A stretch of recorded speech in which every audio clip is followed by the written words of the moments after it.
देवीचं तर शूट करायचं आहे, पण देवीच्या शूटसाठी आपल्याला दागिने लागणार आणि बॅकग्राऊंडला काहीतरी असं वेगळं किंवा नाविन्य आपल्याला काहीतरी करावं लागणार.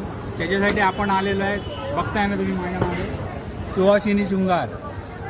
तर चला तर मग तिकडे आपण जाऊया की आपले मित्र आपल्याला काय मदत करतात आणि आपल्याला देवीचे दागिन्यापासून जी कर्टनपासून जी त्यांनी मदत केलेली आहे त्याच्याबद्दल त्यांची विशेष आभार. आणि त्यांचं दुकान जवळजवळ इथे 75 वर्षापासून आहे आणि ते सगळे जेवढे दागिने लागतात किंवा जे लग्न समारंभासाठी ज्या वस्तू लागतात ते वाजवी दरात मिळतात आणि एकमेव दुकान आहे आपलं. त्यांच्यासाठी आपण येऊ या. तर मग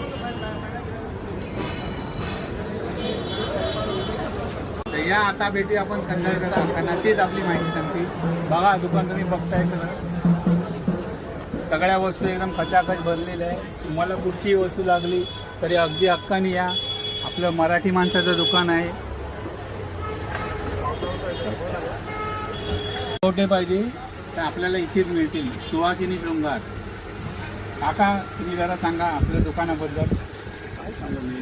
सगळा जमाना झाला 75 वर्ष झाली आहे धंद्याकडे. आम्ही 12 महिन्याचे 14 सण मराठी लोकांचे माझ्याकडे आहेत.